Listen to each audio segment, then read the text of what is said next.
નમસ્કાર દર્શક મિત્રો, હું છું આપનો દોસ્ત હોસ્ટ કુંતલ પઢિયાર. ફરી એક વખત સ્વાગત છે આપણું આપણી પોતાની ચેનલ કુંતલ શૂટિંગ રિલ્સમાં, કે આપણે અત્યારે એક્સપ્લોર કરી રહ્યા છીએ અમદાવાદને. હવે અમદાવાદને એક્સપ્લોર કરતા કરતા આપણે પહોંચી ગયા છે અમદાવાદના one of the most heritageous મોન્યુમેન્ટ્સમાંનું એક. અને not just an heritageous monument, but એની સાથે સાથે કહેવાય ને કે જૈન ધર્મમાં એકદમ એની શ્રદ્ધા અને આસ્થાનું પ્રતીક એવા હઠીસિંહજીના ડેરામાં. હવે વાત કરીએ આ જે પર્ટિક્યુલર જે સાઇટ છે એના લોકેશનની, તો જે અમદાવાદનું સિટીવાળો એરિયા છે જે છે શાહીબાગ, અને એની આગળ આવેલું છે તમે અમારા બેકગ્રાઉન્ડમાં જોઈ શકો છો એ પ્રમાણે જે નમસ્તે સર્કલ છે એનીથી એકદમ ઇઝીલી 50 મીટરની આસપાસના વોકિંગ ડિસ્ટન્સ પર આવેલી આ પ્લેસ છે. અને જો તમે અહીંયા કોઈ પણ પબ્લિક ટ્રાન્સપોર્ટના માધ્યમથી આવો છો તો જે કાલુપુર રેલવે સ્ટેશન છે તેનાથી હાર્ડલી 2 થી 2.5 કિલોમીટર દૂર આવેલી આ સ્પેસ છે. હવે ટાઈમિંગની વાત કરીએ તો જો તમે અહીંયા દર્શન કરવા માટે ખાસ તો આવતા હોય તો સવારે 9 વાગ્યાથી ચાલુ કરીને 12 વાગ્યા સુધી અહીંયા દર્શનનો ટાઈમિંગ રહે છે. બપોરે 12થી આઈ થિંક 4 થી 5 વાગ્યા સુધીનો ટાઈમ છે જે દર્શન છે પર્ટિક્યુલરલી ક્લોઝ રહે છે. અને 5 વાગ્યાથી તમે સાંજે આઈ થિંક 7 થી 8 વાગ્યા સુધી અહીંયા દર્શન તમે કરી શકો છો.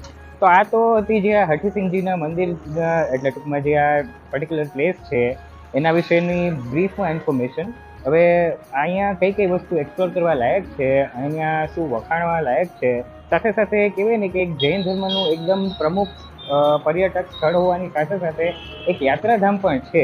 તો શું અહીંયા એક્સપ્લોર કરવા લાયક છે અને ડિટેલમાં કઈ વસ્તુ અને ફેસિલિટીઝ અહીંયા પ્રોવાઈડ કરવામાં આવે છે એ દરેક વસ્તુને જાણવા માટે આપણે સીધા પહોંચી જઈએ અંદર, અને આપણી આજની લોકેશન છે જે છે હઠીસિંહજીના ડેરા દેરાસર, તેને એક્સપ્લોર કરીએ.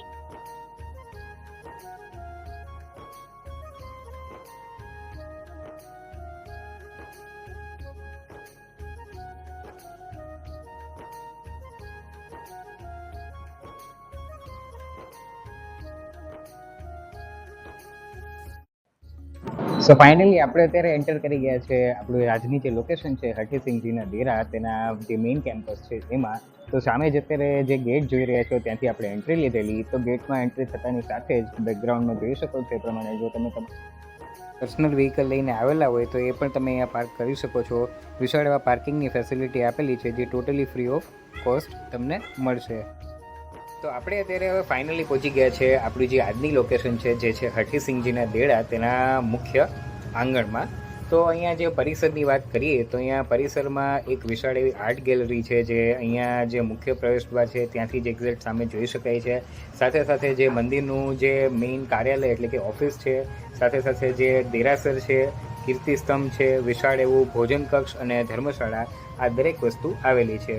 હવે આપણે અંદર જઈને આ જે મંદિર છે તેની સ્થાપત્ય કળા અને એના વિશે કંઈ પણ વાત કરીએ એ પહેલાં જે આ જે મંદિર એટલે કે જે હઠીસિંહના ડેરા છે તેનો ઇતિહાસ ખૂબ જ રસપ્રદ છે.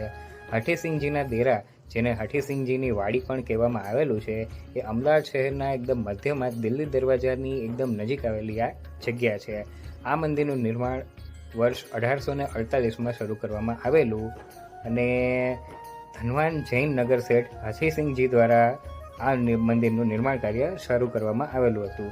પણ નિર્માણ કાર્ય શરૂ કરવાના બીજા જ વર્ષે એટલે કે 1849માં ફક્ત 49 વર્ષની વયે હઠીસિંહજી છે તેમનું અવસાન થયું. ત્યારબાદ તેમના પત્ની સઠાડી હરકુંવરબાઈ દ્વારા તેનું બાંધકામ તે સમયના 8 લાખ રૂપિયા, એટલે અત્યારની કરન્સી ને અત્યારે જે પૈસાની વેલ્યુ છે એ પ્રમાણે તમે જુઓ ને તો અંદાજિત 78 કરોડ જેટલી જંગી રકમ વડે પૂર્ણ કરવામાં આવેલું હતું. આ જૈન દેરાસરમાં 15મા તીર્થંકર ધર્મનાથ મૂળ નાયક છે. આ દેરાનું નિર્માણ ગુજરાતના દુષ્કાળ વખતે કરવામાં આવ્યું હતું, જેથી 2 વર્ષ દરમિયાન કારીગરોને રોજગાર મળી રહ્યો હતો. અત્યારે આ જે દેરાસર છે તેની સાર સંભાળ હઠીસિંહજીનું જે ફેમિલી છે તેના ટ્રસ્ટ વડે કરવામાં આવેલું છે. હવે વાત કરીએ આ જે આ મંદિર છે તેના સ્થાપત્ય વિશે, તો અહીંયા જે આ સ્થાપત્ય છે તેના મૂળ જે સ્થપતિ હતા એ પ્રેમચંદ સલાત હતા. મુખ્ય સ્થાપત્ય 2 માળનું છે. તેમાં મૂળ નાયકની પ્રતિમા જૈન ધર્મના 15મા તીર્થંકર ધર્મનાથની છે. મંદિરનું મૂળ સ્થાપત્ય 11 ભગવાનોની પ્રતિમા ધરાવે છે, જે પૈકી 6 પ્રતિમા ભોયરામાં જ્યારે 5 પ્રતિમા 3 અટારીમાં આવેલી છે. મુખ્ય શિખર પૂર્વ દિશામાં છે અને મંદિર કોતરણીવાળા 12 સ્તંભોના ટેકા પર રહેલ ગુંબજથી ઢંકાયેલું છે. વધારામાં ત્યાં 52 દેવ કુલિકાઓ આવેલી છે, જેમાં પ્રત્યેકમાં એક તીર્થંકરની પ્રતિમા આવેલી છે.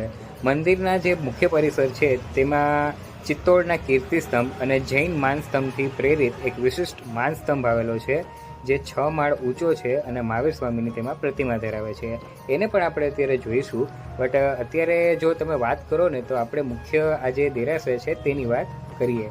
તો આમ તો જે આ દેરાસર છે તેનો જે મુખ્ય ગર્ભગૃહ છે ત્યાં મેઇનલી આ રીતે કોઈ કેમેરા કે એ કોઈ વસ્તુ લઈ જઈ શકાતી નથી, માટે જે ભગવાનની પ્રતિમા છે તેની જસ્ટ આપણે એક નાની એવી ઝલક જ આપણે બતાડવા માટે આપણે હાજર થઈ શકશું.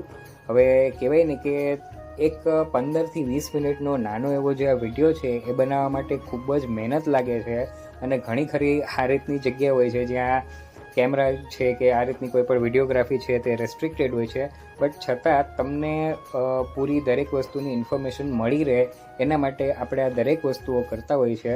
માટે ઓનેસ્ટલી તમને દરેક ઓડિયન્સને જણાવવાનું કે આ તમને તમારા માટે તો ખાલી 15 મિનિટનો વિડીયો જ હશે, બટ એને બનાવવામાં ખૂબ જ મહેનત થાય છે. માટે એક લાઇક છે, શેર છે, અને જો તમને આ વિડીયો ખરેખરમાં ગમે તો એને સબસ્ક્રાઈબ પણ ચેનલને કરી દેજો. Well, coming back to the point, તમે જોઈ શકો છો જે આ દેરાસર છે 2 સ્ટોરી છે, પણ અહીંયા જે પહેલો જે માળ છે ત્યાં એક્સેસ તો જવાની છે નહીં, પણ તમે અહીંયા બહારથી જ જોઈ શકો છો કે એક ઝરૂખો, સુંદર એવા ઝરૂખાની કોતરણી તમને અહીંયા જોવા મળે છે. એટલે કહેવાય ને કે દેરાસર તો દેરાસર, પણ આ જે પર્ટિક્યુલર જે પ્લેસ છે તેને હાથીસિંહજીની હવેલી પણ ઓળખવામાં આવે છે. કરીએ સાથે અહીંના જે કોતરણી કામની છે, તો તમે જો આ જે આખું દેરાસર છે ધ્યાનથી તમે એક્સપ્લોર કરશો તો એકદમ બારીકીને દરેક વસ્તુને એકદમ ડિટેલમાં કંડારવામાં આવેલી છે.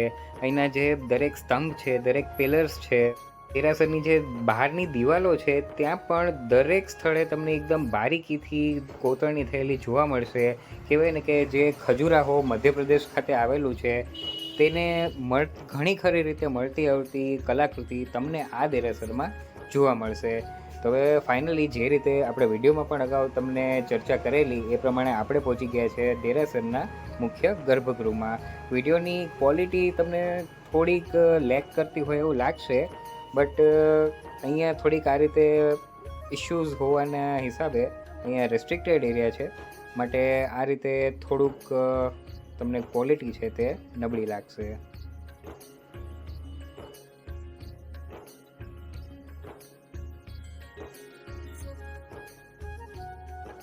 તો દેરાસરને એકદમ ધ્યાનથી વિઝિટ કરી લીધા બાદ આપણે અત્યારે પહોંચ્યા છે શાસન સમ્રાટ ભવન, એટલે કે અહીંની જે આર્ટ ગેલેરી છે તેને એક્સપ્લોર કરવા માટે. આમ તો આ એક નાની એવી આર્ટ ગેલેરી છે, બટ એક 2 to 3 સ્ટોરી બિલ્ડિંગમાં તમને જે અહીંના ભગવાન છે, તીર્થંકરો છે, તેમની આખી જીવનયાત્રા તમને નિહાળવામાં આવશે. સાથે સાથે જે જૈન ધર્મને લગતા પવિત્ર પુસ્તકો છે, અને કહેવાય ને કે જે જ્ઞાનને લગતા દરેક પુસ્તકો પણ તમને અહીંયા મળી જશે.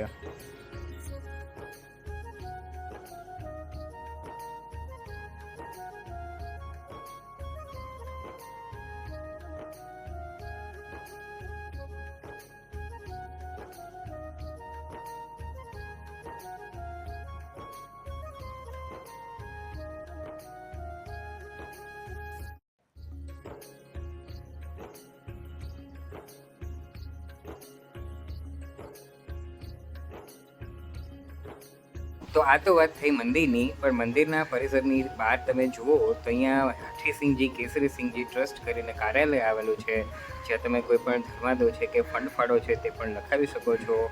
સાથે સાથે અહીંયા વિશાળ એવું એક પરિસર આવેલું છે જ્યાં દરેક ધાર્મિક પ્રસંગો કરવામાં આવે છે. આ જ પરિસરમાં માનસ્તંભ પણ આવેલો છે. અહીંયા મંદિરની જમણી બાજુએ મંગલાયાતન કરીને એક સ્થળ કે કાર્યાલય તમે કહી શકો એ રીતનું આવેલું છે, જ્યાં કેસર સુખડની રૂમ છે, પૂજા પાઠનો સામાન છે, સાથે સાથે જે ભગવાનની પાલખી યાત્રા અને રથયાત્રા છે દર વર્ષે ધર્મનાથજીનું કલ્યાણક હોય, મહાવીર સ્વામીની જન્મ જયંતિ હોય ત્યારે કાઢવામાં આવે છે, તેમના પણ દર્શન કરી શકો છો. તો હવે વાત કરીએ આ જે માનસ્તંભની, તો જે ચિત્તોડનો જે માનસ્તંભ છે તેનાથી પ્રેરિત આ જે સ્તંભ આવેલો છે, અંદાજિત આની ઊંચાઈની વાત કરો તો 6 માળ એટલે કે 6 સ્ટોરી બિલ્ડિંગ જેટલી ઊંચાઈ ધરાવે છે. અને અહીંયા મુખ્યત્વે જે જૈન ધર્મના 24મા તીર્થંકર મહાવીર સ્વામી છે તેની પ્રતિમા આવેલી છે.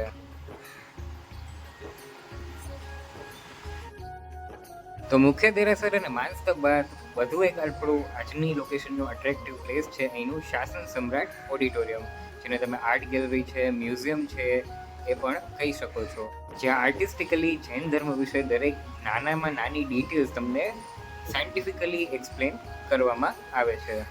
તો મિનિમમ 20 રૂપિયા જેટલો અહીંનો જે આર્ટ ગેલેરીને એક્સપ્લોર કરવાના ચાર્જિસ છે, બટ થોડું જે વધારે અહીંનું જે લાગે છે એ છે ફોટોગ્રાફી ચાર્જિસ, કે તમે જો કોઈ પ્રોફેશનલ DSLRથી તો શૂટ નથી કરતા, બટ જસ્ટ તમારા મોબાઈલનો કેમેરા ઓન કરીને પણ શૂટ કરો છો તો પણ તમને અહીંયા એક્સ્ટ્રા 100 રૂપીસ છે તે પે કરવાના થશે. તો બેઝિકલી આ પર્ટિક્યુલર ઓડિટોરિયમમાં જૈન ધર્મના જે 24 પ્રમુખ તીર્થંકરો છે તેમના જીવન વિશે દરેક વસ્તુ તમને જાણવા મળશે. અને શું છે ડિટેલમાં આ ઓડિટોરિયમમાં, ચાલો આપણે દરેક વસ્તુ એક્સપ્લોર કરીએ.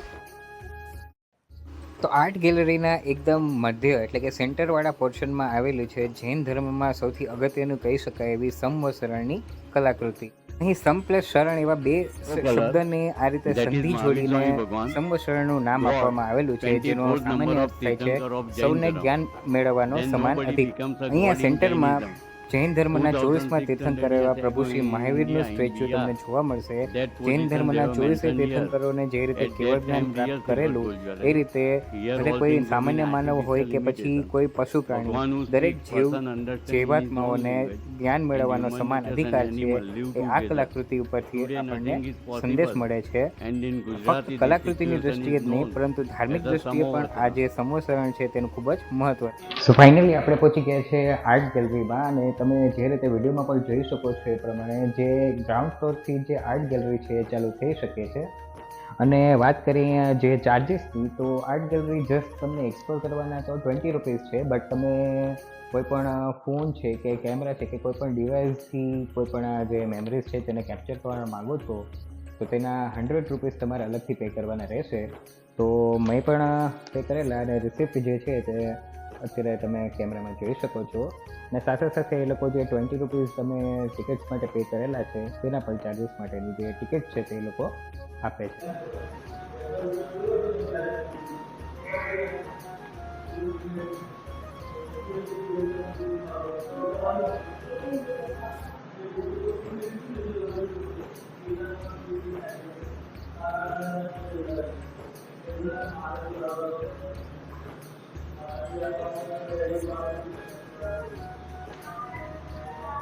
ગ્રાઉન્ડ ફ્લોર પર રહેલી આર્ટ ગેલેરીને એક્સપ્લોર કર્યા બાદ આપણે અત્યારે જઈ રહ્યા છીએ ફર્સ્ટ ફ્લોર પર. તો ફર્સ્ટ ફ્લોર પર જે સ્ટેર કેસીસ છે તેને ચડતા પણ તમે જોઈ શકો છો કે આ રીતે જે ભગવાનની પેઇન્ટિંગ્સ છે એ પણ તમને અહીંયા જોવા મળે છે.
તો આ દરેક વસ્તુ બાદ આપણે અહીંયા જો વાત કરીએ જે અમ્યુનિટીઝ અહીંથી પ્રોવાઈડ કરવામાં આવે છે, તો અહીંયા રહેવા માટે તમને સ્પેશિયલ જૈન ધર્મશાળા અલગથી અહીંયા મલ્ટી સ્ટોરી બિલ્ડિંગ્સમાં તમને અહીંયા અવેલેબલ છે, જેમાં એસી અને નોન એસી એ બંને કેટેગરીઝના રૂમ્સ તમને અહીંયા પ્રોવાઈડ કરવામાં આવશે. જેથી તમે તમારા બજેટના અકોર્ડિંગ અહીંયા જો વિઝિટ કરવા આવતા હોય તો એ દરેક વસ્તુનું પણ પ્લાનિંગ કરી શકો છો. વિશાળ એવા પરિસરમાં શહેરની વચ્ચોવચ્ચ હોવા છતાં એકદમ શાંત અને રમણીય વાતાવરણમાં અહીંયા જે કહેવાય ને કે એકદમ ઘર જેવા સ્ટેઇંગ માટે પણ તમે અહીંયા રહી શકો છો. ખૂબ જ શાંતિપૂર્ણ અનુભવ તમને થવાનો છે. સાથે જો તમે ફેમિલી સાથે તમારા વ્હીકલ્સ લઈને આવો છો તો અહીંયા વિશાળ એવા પાર્કિંગની પણ ફેસિલિટી મળે છે, તો તમારા વ્હીકલ્સ પણ અહીંયા સેફ છે. સાથે આ એક જગ્યા કહેવાય ને કે એક રિલિજિયસ પ્લેસ એટલે કે એક ધાર્મિક સ્થળ અને યાત્રાનું સ્થળ હોવાથી અહીંયા ધાર્મિક વસ્તુઓનું મહત્ત્વ વધારે હોય છે. માટે તમે જો અલગથી એક અહીંયા ઉપાશ્રય પણ આવેલું છે જ્યાં તમે તમારો જે તપ છે, સાધના છે, એ દરેક વસ્તુ પણ કહેવાય ને કે ઇન શોર્ટ મેડિટેશન પણ કરી શકો છો. એમના માટે અહીંયા અલગથી એક કક્ષ પણ તમને પ્રોવાઈડ કરવામાં આવે છે. સાથે સાથે અહીંયા જે સાધુ ભગવંતો અને સાધ્વીજીઓ આવે છે તેમને રહેવા માટે પણ અલગથી સુવિધા અહીંયા કાયમની ધોરણે રહે છે. માટે એમના દર્શનનો લાભ પણ તમને અહીંયા આ જગ્યાએથી મળી શકે. ત્યારબાદ વાત કરીએ તો અહીંયા તમને ભોજન કક્ષ વિશાળ એવું ભોજનાલય આવેલું છે જ્યાં સવારે નાસ્તાથી લઈને બપોરનું જમવાનું તેમજ સાંજનો ચોવિયાર પણ તમે અહીંયા કરી શકો છો. 60 રૂપિયા જેટલી નજીવી રકમમાં તમને અહીંયા ફૂલ ભાણું કહેવાય ને, દાળ ભાત, શાક, રોટલી અને સંભારાથી માંડી અને એક પર્ટિક્યુલર સ્વીટ ડિશ પણ તમને અહીંયા મળતી જોવા મળશે. સાથે જો તિથિ છે કે એવો કોઈ સમયગાળો હોય ને તમારે આંબિલની રિક્વાયરમેન્ટ હોય તો તમને આંબિલ માટે પણ અહીંયા એક અલગથી કક્ષ પ્રોવાઈડ કરવામાં આવેલો છે. તો એ સુવિધાનો પણ અહીંયા આ સ્થળે લાભ મળી શકે છે. સો ફ્રેન્ડ્સ, આ હતી આપણી આજની ડેસ્ટિનેશન. તમને કેવો લાગેલો છે આ વિડીયો એ કમેન્ટ સેક્શનમાં જરૂરથી જણાવજો. જો તમને આ વિડીયો ગમ્યો હોય તો વિડીયોને લાઈક અને શેર જરૂરથી કરી દેજો. જો હજુ સુધી તમે આપણી ચેનલને સબસ્ક્રાઈબ નથી કરેલી તો ચેનલને સબસ્ક્રાઈબ જરૂરથી કરી દેજો. મળીએ આપણે નેક્સ્ટ વિડીયોમાં. ત્યાં સુધી જય હિન્દ.